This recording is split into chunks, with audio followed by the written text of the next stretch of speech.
The Economic Club of New York is proud to stand as the nation's leading nonpartisan platform for discussions on economic, social, and political issues. As many of you know, for more than a century, the Economic Club has been a platform for thought leadership and dialogue. Today, we're truly privileged to continue that tradition with our distinguished guest, Alex Karp. Alex is the co-founder and CEO of Palantir Technologies, a company known for its cutting-edge data analytics and artificial intelligence-driven solutions. Since co-founding Palantir in 2003, he's played a pivotal role in shaping the company's vision, leading its expansion into both the government and commercial sectors. Under his leadership, Palantir has become a key player in national security, defense, and enterprise data management. He holds a BA from Haverford College, a JD from Stanford Law School, and a PhD in philosophy from Goethe University in Frankfurt, Germany, where he focused on the intersection of social theory and political philosophy. His unique academic background, blending law and philosophy, has influenced his unconventional approach to business and leadership.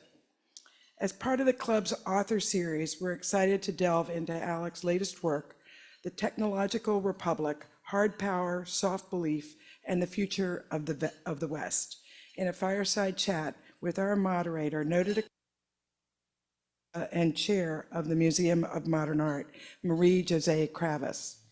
A reminder that this discussion is on the record, and we do have media in the room and online, and we're going to conclude promptly at 1 o'clock. Now, without further ado, please join me in welcoming Alex and Marie-Josée. Thank you. Thank you, Barbara, and thank you everyone for being here. And Alex, thank you for being here. Thank you. And we are going to discuss the book, and there's a copy of the book on every one of your seats.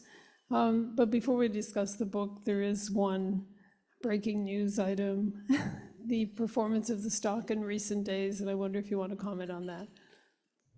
I'm happy to comment on anything. And also, first of all, thank you for the kind introduction. When you have a super crazy biography and a company that was involved in the beginning in anti-terror, then and then in certain kind of ways of managing data on-prem, and then a commercial product, and then essentially Project Maven and a way of targeting, and now ontology and managing large language models, and you have the most unusual educational background and lots of other things. The introduction is usually like, please let me get through the introduction.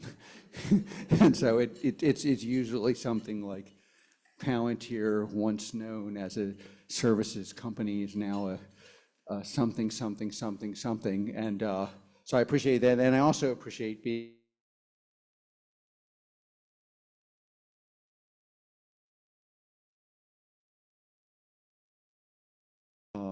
and watched you do many things quietly and effectively.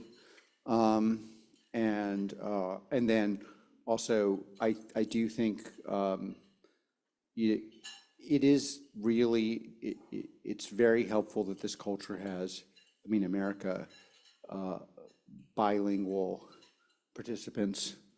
And one of the real advantages we have over, I think, many, many other countries is the insider, outsider, deep outsider.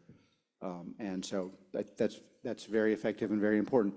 You know, it's on the share price, it's like the right answer that CEOs always give is, I never look at the share price, I don't care, it's all about the fundamentals. Meanwhile, they're looking at the share price all day, and they're canceling their, trips with their kids and probably avoiding going home, and I don't know how vulgar I can be, but their actual social life is even getting canceled. All because of the share price. And and then there's in the book, I don't believe in, where we probably would disagree if we got into a long conversation, I don't really believe in Pareto optimality. I'm deeply skeptical that the market actually prices effectively, certainly in the short term. I do believe in Pareto optimality as a tethered imperfectly tethered concept to product, where product and macro conditions come together. So it's like maybe a more simplistic way of thinking of my view of Pareto optimality in the market would be in the 70s and 80s that social theorists, which were once actually smart, high integrity, not political people, have now been replaced by a pagan religion. But there was a concept they were fixated was the cybernetic systems. And the cybernetic system was like, you know, this room and how high would you have to turn up the heat to melt the snow outside? And so there was lots of discussions about that as a mechanism of social change. And I do think that price action, Pareto optimality, and cybernetic systems converge. And there's an overarching nature of macro conditions. And where they don't converge, things are under or overpriced.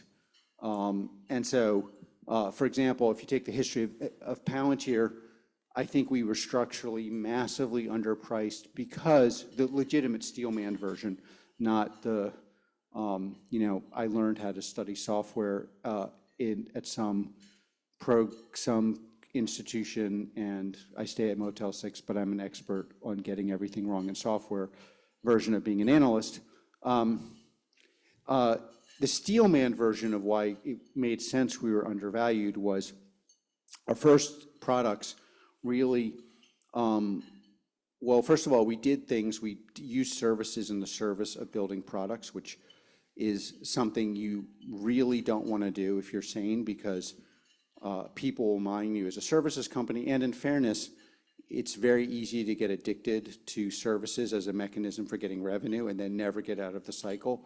And the discipline of building a product is crazy hard and very painful. We needed a higher purpose, and that higher purpose for us was making the West superior. But you need some higher purpose. I don't think money's enough because it takes a long time. It's very painful. You've got to deal with difficult colleagues every day.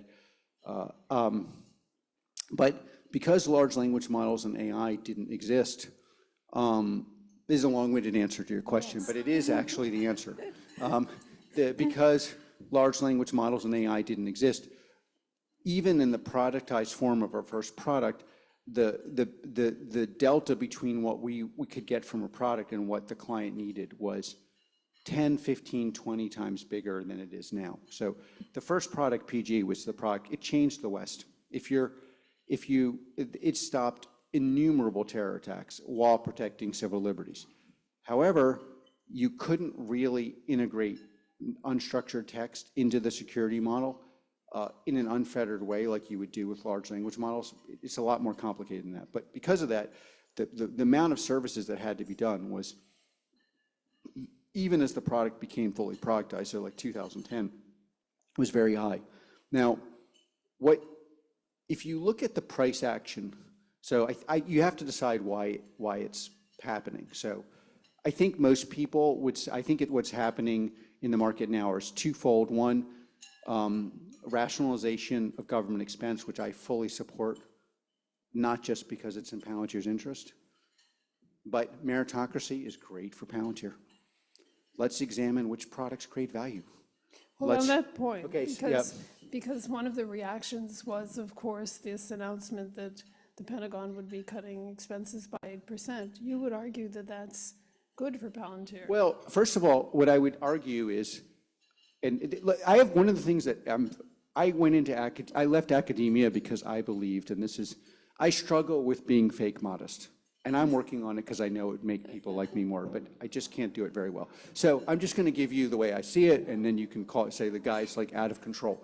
And I apologize, I really do. Some of my favorite people have pulled me over and said, could you tone it down a little? And I'm trying. But don't try too hard. But I left academia because I felt like I was almost always right, and it didn't matter because it was all politics. So I had to go into business, because in business, there is a deliverable. You don't have to like me. You don't have to agree with me. You can find me offensive. If you want to invest in the company you like and make less money, so that's why I ultimately left academia. And so I feel there's a big bifurcation between true and plausible. So I was right and no one thought I was right. So here's a statement that is true and not plausible. We at Palantir want the best thing for this country.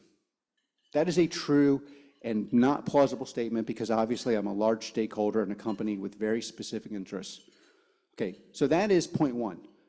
Is it good for the country for us to pen test every single program and look, does it work? How well does it work? What are the unit economics of this program? And is it necessary? So is it good? I think everyone would say yes. Is it necessary? I would say yes. And I would say it's necessary because in the West, broadly speaking, so you're an expert in France culture, I'm a lay person, but not completely lay person. But I am somewhat of an expert in like Germanic stuff. And it is necessary because we have a legitimation crisis in the West. No one plausibly believes the institutions work to the point where if you were spending your own money, you'd keep financing them. And the people, so those institutions have to be pen tested. What are the unit economics of this institution? By the way, this is an inherently progressive view until recently. Progressives want things to work because how do you justify the spend if it's not working? That's the classically progressive position that's been abandoned by the progressives. And so I want those systems and institutions to work because I believe that I will and we will do much better if things work than if they don't. So that's true and maybe not plausible. So now I'll get to plausible and true. It's good for Palantir. It's obviously good for Palantir. If you're in the business of creating value, like the history of Palantir basically is we build product, everyone knows it's very good or the best, like PG, which no one even competes against anymore, which is the anti-terror product. And then people have 5,000 reasons not to buy it because they don't like me, because I'm too crazy, because the unit economics are too good and they displace people, or the European version because it's not German and the person who used to run these things, hopefully no more in Germany, Nancy Fraser, is just completely an ideologue, would rather have terror attacks than have Palantir. And so the single best thing that helps my company is meritocracy. Pen test everything. Yeah, I don't know. We have hundreds of contracts. Maybe, I don't know, maybe there's a contract that doesn't deserve to be renewed. Great. Maybe there's a contract that does deserve to be renewed that gets canceled. Pen test everything. Test the unit economics, test the unit economics. And unit economics in this case also include general good, like the PG product stops terror attacks and augments civil liberties.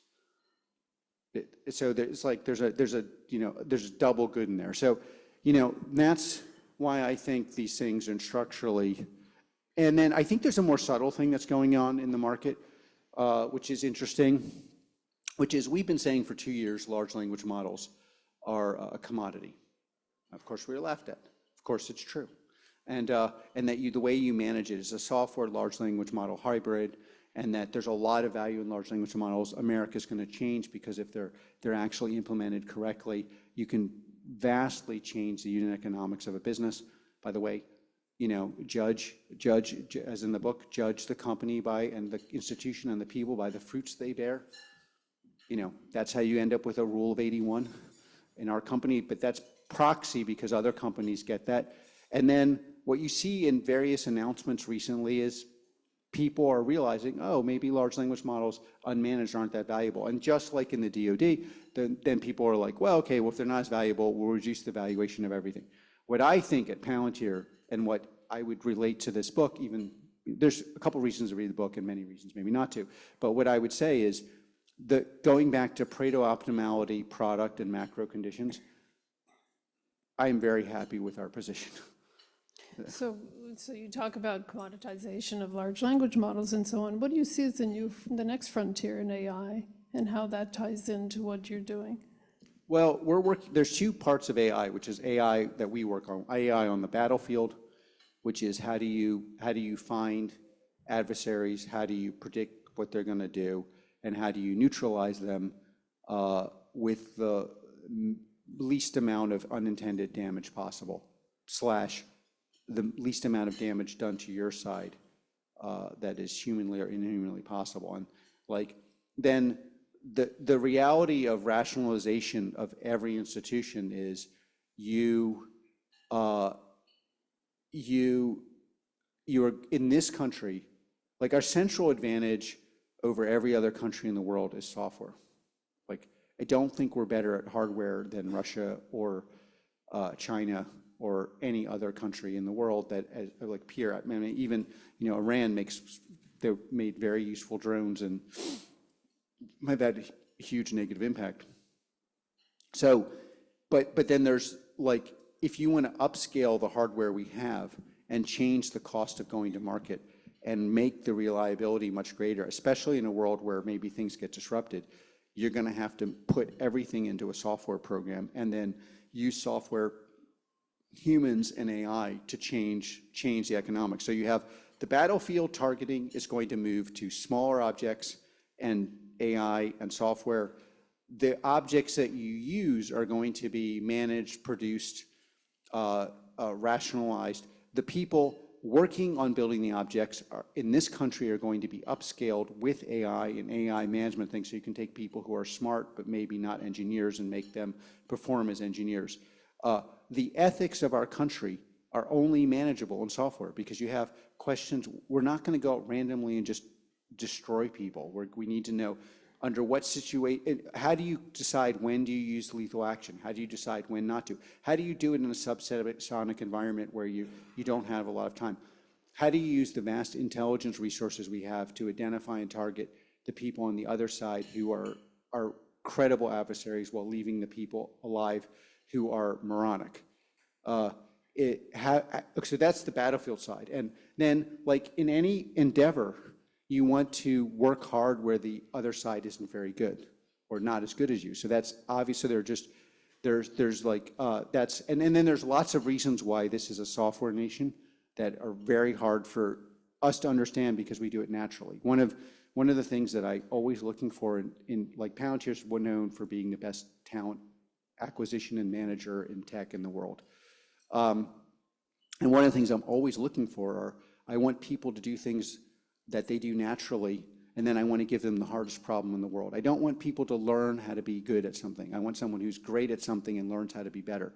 But you can apply that to software. Like, you don't want to learn, I don't think we should learn to be good at something that our adversaries are better at. We should learn to play our game, which is going to be hybrid hardware, software, and for lots of reasons, but also because the precursor of software is fairness, building communities around ideas, meritocracy, the fact that you get to keep the proceeds of your labor in equity, that it's fairly taxed, that it's not, you're not robbed from you, that we're able to integrate people from all different places in ways that other cultures struggle to do, that we share knowledge. So that's the military side. You know, our business in commercial, since, I mean, it grew last year 54%. U.S. commercial business. That's with a 5. So, and we have a sales force. I was talking today. They're like in New York. I was talking to 12 people. They all look like they're. I mean, to me, they look like they're 15, but I guess they're 25. They've never sold anything. Like, we have 54% growth. It's like, and the reason is American institutions are the most dynamic, flexible, plastic, open to things working as opposed to the theory of them working in the world. But let's go back to the military side, because you're really talking, and you talk about it in the book also, a real revolution in terms of defense procurement. We have, 5 big firms. By the way, Palantir, I think market cap is about twice that of Lockheed Martin. But we're getting started. But nevertheless, we have this platform of 5 very centralized, and you're talking about something completely different, of a lot of newcomers. There's you, there's Andrew, there are a number of them, shaking up that whole process. Well, again, if you work back from Pareto optimality and macro things, Pareto optimality only happens where it converges with macro trends. Meaning, I don't believe when someone wants to show me the multiple a software company should get, this is where I do think the analysts, I hate to, like, I think they legitimately have a hard, or journalists have a really hard time because you would have to know the value of the product. And the implicit in this book is kind of an anti-positivism. So I think you can't look at this from the outside. You have to look at it from the inside. That's very hard to do. You'd have to either be a client or technical, and you have to be open for things being done in a different way. But if you work back from the way the battlefield actually works in actual battle in the Ukraine or in Israel, or they fight in very different ways. But what you see is a move towards software-powered, smaller objects that are, in aggregate, do not have human lives on them. There are exceptions, and like there really are exceptions, and there's a lot of subtlety here. But like currently, I think when we wrote this book, like most of the book was written a year ago. So I think the most interesting thing about the book is it reads like it was written today. And by the way, it's 90% my ideas and 90% the writing from Zemiscus, who did a phenomenal job and is a phenomenal writer. And we've been annoying each other for 12 years every day. I annoy him because I'm like, and then yeah, I'll get into that.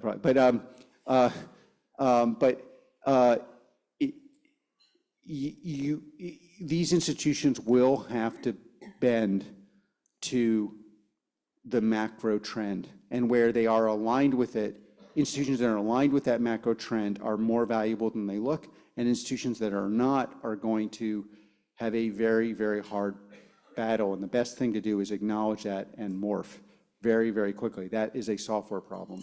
And there's going to be a lot of change on that, and and the ability to adapt to that is going to be crucial for every institution, not just defense, but every institution in the world. Again, this is why I see America just lurching forward, and even places I would like to lurch forward, like Europe, are really struggling because, what is the lurch forward, look forward as opposed to look back function in Germany? What about China? Well, it's interesting. I'm in I think I'm the highest ranked internal martial arts. It's like Chinese martial arts, Tai Chi practitioner. Certainly in corporate America. Maybe it's based on lineage, so it's a little bit of a trick. It may be in the world because it's complicated.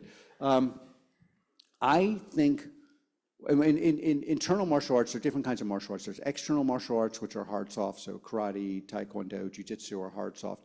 Internal martial arts, and by the way, I'm not saying one's more effective in a fight. Actually, I think Tai Chi is not that effective in a fight, but it will make your shooting much better, by the way. So you want to shoot really well, it'll help. You're really functioning, and again, this is like in the book, I am supremely skeptical of competitive thinking. Like at Palantir, we are interested in how well does our product work. I'm supremely disinterested in what someone else is doing. Now, to the point of stupidity, honestly, I probably should look at what other people are doing. We really, really don't, and it frustrates. I hire a lot of French people actually at Palantir, mainly for lots of reasons: mathematical aptitude, aesthetic aptitude, but also because if you didn't go to Polytechnique, you can work at Palantir, or you won't be that important. So those of you who are French get the joke. It's like there's one school. You don't go to that school, you're hosed. So a lot of them come to Palantir, and it's a really interesting group because most people at Palantir work at Palantir because of my proclamations of great truth. They work there despite them.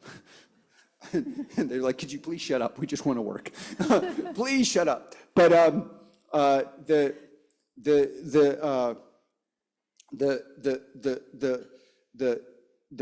the larger point here is the other thing that's actually not in the book that I kind of don't know how to describe is people assume a time function is static.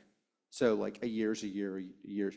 The AI revolution has collapsed what we can do, what we could have done 10 years ago in 6 months into what we're doing in like 6 hours.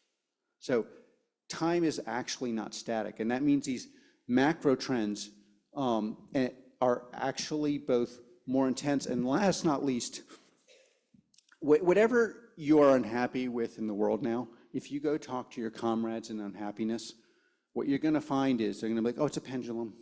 The pendulum's going to swing back. I'm pretty skeptical in that the pendulum's swinging back. So like, it's things, time is accelerating, the impact of these things are accelerating to the point where, you can't fight the macro thing. You can change the trajectory by getting on board.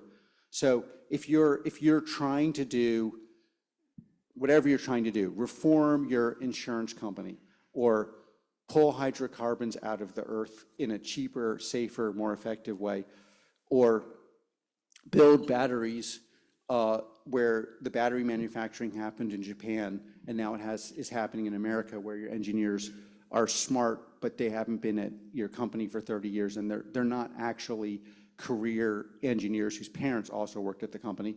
Or if you're building cars with supply chains that are complex and all sorts of things that are complex, you can assume that the way of doing this without actually effective AI-enhanced software will allow you to compete, but you're assuming that while the person down the street is actually doing this correctly. And like overnight, you will find, or within a quarter, you will see your unit economics are different. And if you wait 2 or 3 quarters, you will not be able to catch up. And so I think a lot of these things that are like, where we assume, I mean, this is a thing I've been screaming at my, I have a lot of friends and family in Germany. It's like, the pendulum is not swinging back. You must have a tech scene. Like, we are blessed. We have the most important tech scene in the world at the most important time in the world to have it. But you talk about those strengths and American leadership and also, but you also deplore in the book the fact that US society, Silicon Valley, has become somewhat rudderless, soft. How do the two play? How do the two interact? Look, there are a lot of things in the book that obviously I couldn't help myself but to make fun of, the university leaders who, I think 2 of the 3 after their abysmal performance in front of Congress got fired. Okay, most people, reasonable people, think they got fired because they were tolerant of anti-Semitism. I believe they got fired because no one had given them the memo of what they have to pretend to believe. And there's a big difference.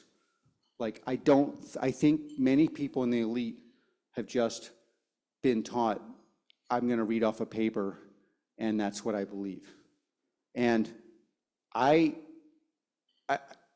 first of all, in my experience building Palantir, that doesn't work. Now, there are other kinds of companies and maybe a purely financial institution, I could see that working. You got to believe in the bottom line, But if you're building a complex engineering organization, I don't know how you get people to compromise without an intense belief in something where belief is not, it's a guiding principle. Like for example, we have a deep belief from the very beginning of Palantir that we were going to build the thing the government ought to want, not what they asked for.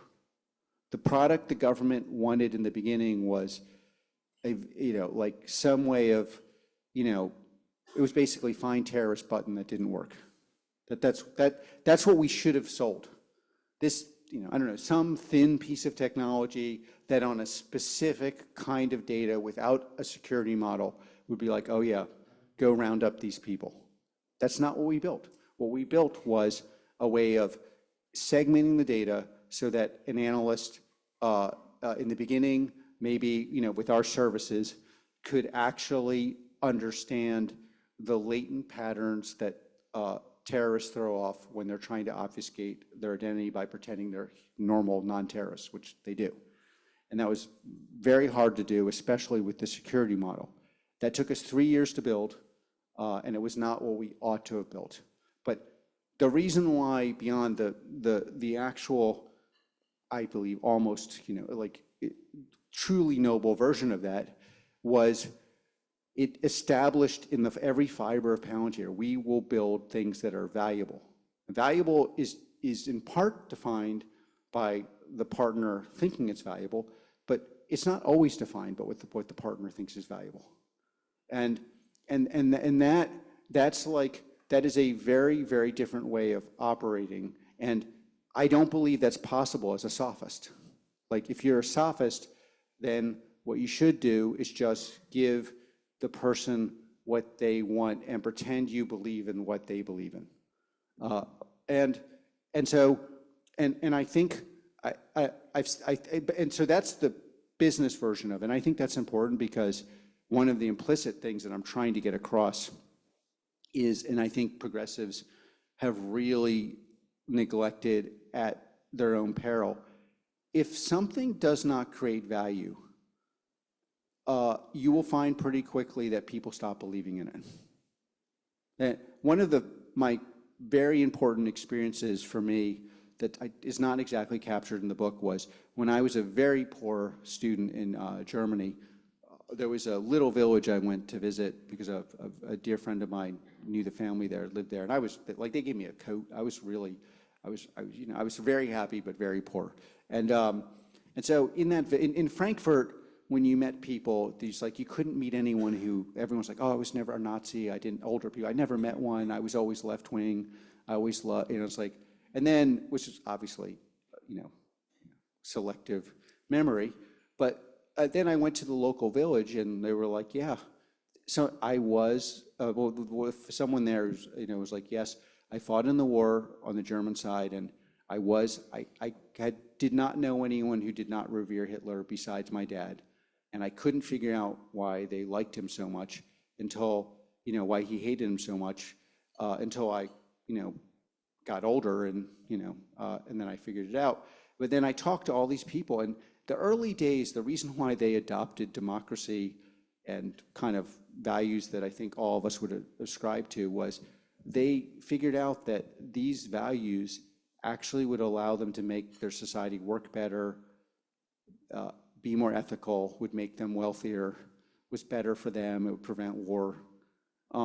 You must deliver the goods economically.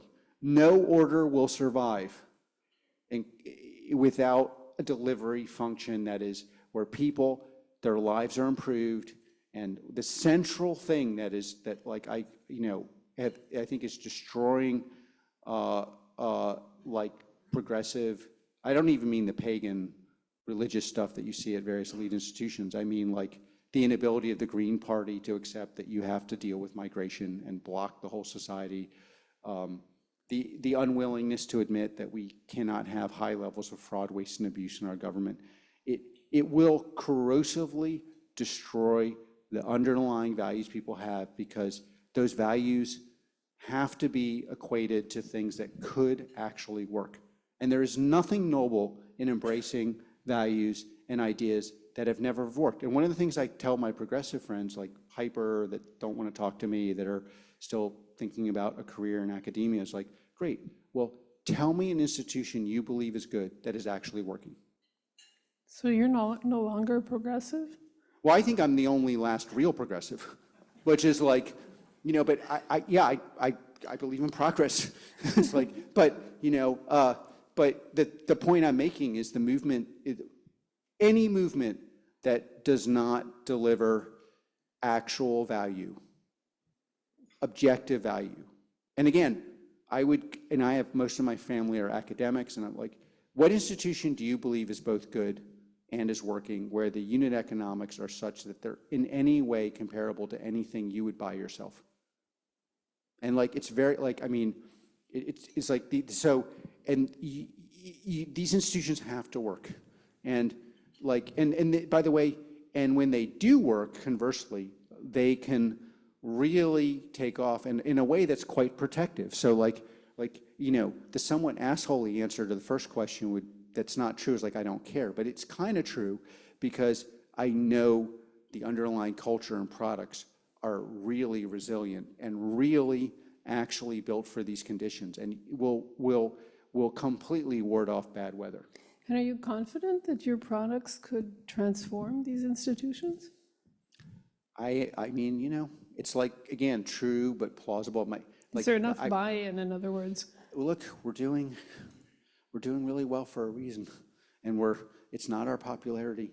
It's really been, I've been like, I sued the U.S. government twice, and I didn't sue the U.S. government to buy Palantir. I sued the U.S. government to get a meritocratic standard on purchasing. It was not you have to buy Palantir. It was like, we want meritocracy. You buy something else if you can find something that works better. And you know, to get our software products purchased 10 years ago, they literally had to be 10x better than anything on the market. And you don't have to believe the American use case because it's counterintuitive, but you know, our products heavily used in certain European countries we're not allowed to talk about that you know about. They were only buying Palantir as a very last resort because it's the only thing that worked. And that's why they bought it. And you know, you see hundreds of terror attacks that did not happen. So how do you maintain that culture, excuse me, that culture of innovation and so on as you grow, as you get bigger, as you become more successful?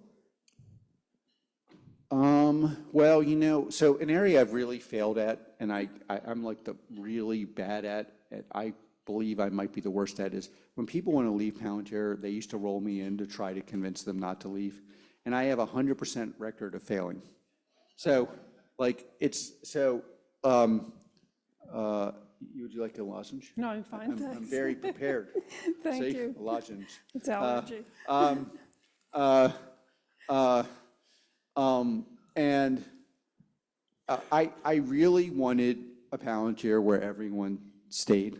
And in fairness, I won't go into numbers because I revere, but most people would have been better off. The vast majority of Palantirians should have stayed Palantirians.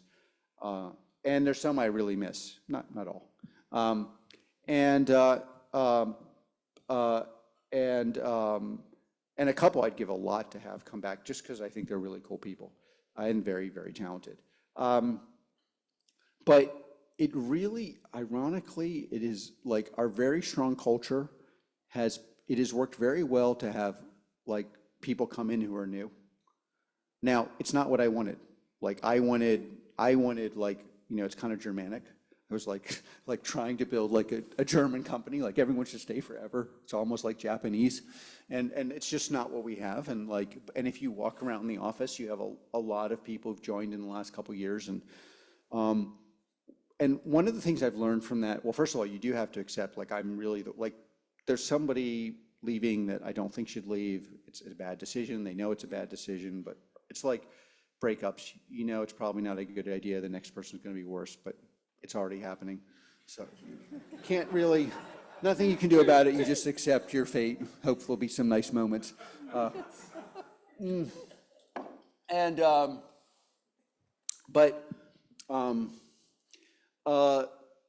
I was like, yeah, look, I can't do this because I've only made things worse when I've tried. And I mean, one time I tried with someone I really thought should not leave. And then like there's a Slack thing. I was like being ridiculed for literally 10 years because I told the person the truth. I'm like, look, you are a very difficult person. Most people think you're an asshole. And you have a very high IQ. And I am the only person I know that will tolerate you. And you're protected here. This is the complete truth. And the person that I got in trouble. So in any case, so I realized that people don't want to hear it from me. So, and by the way, I've conversely told people it's time, like very talented people, I'm like I've told many people, you're very talented, you'll be better off at a hedge fund. These are the great hedge funds, you know, go give it a whirl. And I'll make calls for you, but now that no one needs that anymore, if they're a Palantir, that everyone's calling them. But I've seen that what's worked, again, not what I wanted to work, but what's worked is a very, very strong culture around ideals, where one of those, obviously the obvious ones, a higher principle, meritocracy, fairness. One of the things we do that's very unusual at Palantir, again, described in the book, but is we push authority to the edge. So it's really stolen from the German idea of a mandate, ein Auftrag, which in general, in organizational structures, in most structures you have essentially a line from the top to the deputies, and the deputies are managing their essentially P&L and other things. And you basically, you know, you have orders that go all the way down, and my caricature of that is you get promoted independent of whether it works as long as you follow the orders, right? So Palantir structure, you get a slot, like, and that's mostly what I'm doing all day internally. Is first, I hired a lot of people, but it's like, this slot is a slot where you should work. And in that slot, you have a huge level of autonomy. And because we don't have a real hierarchy, there's only a couple people in the company who could possibly step on your toes. And so that, I think that is the combination of very high principles and very high autonomy, which really only works if you get crazy good people, has allowed us to. Now, the one of the things about recruiting, which I've been intimately involved in about 10 years, 20 years, first 10 years heavily, and then a little less, which was a mistake, and then again now, is it's more like a vineyard than people realize. Every year is different. Like, people think recruiting, even at a very high level, every year is going to get you the same crop. But what's crazy is every year the crop is different. And it's like, and the crop is also different geographically. Like, you know, in America, where do we recruit well? What institutions do we recruit well from? Which institutions do you want to recruit? For what microbe? One of the areas where the ridiculous, like, hyper focus on education in my family, to the point of absurdity, has paid huge dividends, is I have micro views of every institution. Like, here I hire this person, that's the person. Like, as an example, Princeton. You know, I'm generally skeptical of the hyper elite institution, but Princeton grads produce really strong executive, kind of business-like, technical, mathematical people. So, like, as a bias, I'm very much interested in, like, you know, oh, this is a Princeton grad that studied math. I've had very strong experience that kind of person will manage crews of engineers in a business context well. Now, it's not always just, it's not dispositive, but you can, you know, when you've been doing it for a long time, and then you do it for a long time, and then those people go to the front line, and what happens? They stay, they're engaged, they work very hard. If they're really into it, they recruit all their friends, but, you know, and then and again, it's not what I wanted, but it's hyper fresh, because, like, if you go to our office in New York, I feel like they look like high school students, and they're crazy aggressive on getting things to work. So you're a PhD in philosophy. What did you learn most about yourself as you were running Palantir? Well, I had this whole riff about the value of dyslexia, and now I was in the super in the closet about my dyslexia until about 7 or 8 years ago, and then I had this normal theory of dyslexia, which is a little bit Nietzschean, like, because you're stronger in one area, because you're weaker in another, you get hyper strong. And then there is a discipline to being dyslexic, like, you're very aware of what you should never do. And so you kind of very quickly get into the things that where you might have an advantage. And I've seen people what I've seen over and over and over again is, I have this theory, and I tell people this over and over, another obnoxious thing that pisses people off. I'm like, everyone's dyslexic, everyone talented I've ever met, except for this one person, Bob McGrew, is dyslexic. You just don't know it. I do. And that basically means you think you're not bad at things, but it's only because you haven't met someone who's really good at it. You really probably, if you're lucky, are really good at one or two things, and everything else you're good enough because you haven't met the real standard. And so, and then I now see it pretty differently because of the large language model. So what large language models, they're a science experiment, but managed in software they create, you really can do things that experts would do, so you can change the CapEx of the business very, very quickly. But on the negative side, they commoditize things that are standard. And on the positive side, they make things that are unique, odd, irreplaceable, enormously valuable. So, like, being the one nation in the West that can somehow just stand up and say, we're proud to be American, it's crazy important, because, like, that doesn't translate well into German, you know. And or having a unique way to evaluate an asset or a unique perspective as a painter or writer and then what I've seen is like of course, that really plays well into, like the thing that, like when you're essentially a definition of dyslexia, it covers a lot of stuff, would be having an attenuated relationship to all taxonomies. So when I wrote a PhD in German. I did all the writing at Palantir till recently. But when I'm reading and you're reading with a direct one-to-one relationship to the taxonomy. And that has a huge advantage that I've been very jealous of my whole life and would have cut off my right and left arm to be able to do. But the advantage I have is I'm attenuated the taxonomy, so the taxonomy doesn't become me. And that attenuation is crazy valuable when you're trying to do something that is unique, because I don't have that. So what I've actually kind of mostly learned in the last couple of years is the attenuation to the taxonomy, written taxonomy, that created so much pain in my life and others who have similar afflictions, is actually the thing paying all the bills.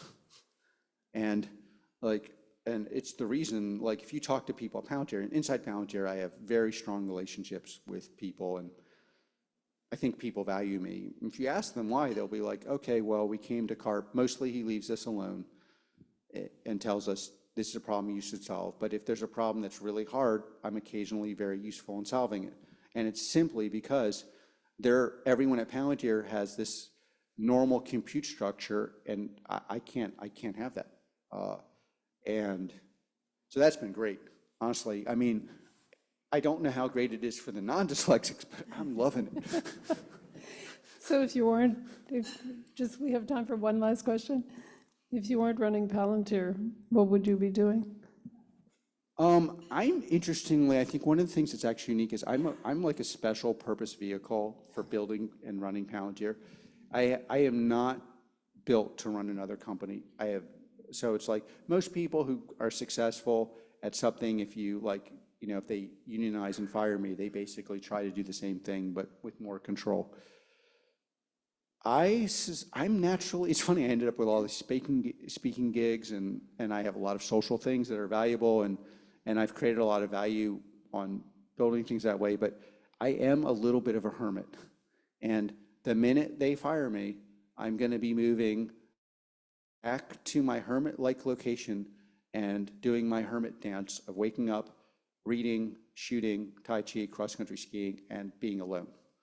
And I'm completely a single person. Like, I am not interested in, like, it's funny because almost everyone I know who I run into in business who's very, meet a lot of successful people are interested not just in business. Novelists, painters, they want to do the next novel. And, I think, like, I'm super into, like, new production inside Palantir, but it's more of like a Led Zeppelin thing. When it ends, someday it presumably will. I would be very hard pressed not to give up some control, because I would not want. I've seen so many times you promote people, and that's like the beginning of vacation, and I'm scared of that. Yeah, I will be. I'm actually an introvert. It's like most books are written either to sell your product. There's no mention of buy Palantir or AI Karp, or because the person's running for office. I am not running for office. It's like I have no interest in that kind of thing, and I have a lot of interests that I care about, which are basically cross-country skiing, training to cross-country ski, Tai Chi, and shooting at very long distances. So outside the range where a gun can, like, pistol beyond 200 meters, bottle with a sniper rifle at 600 meters. And I have some friends, not as many as people would think I have, or I should have, but I have a couple. I might be engaging in some debaucherous behavior, honestly. Well, on that note, I think Barbara.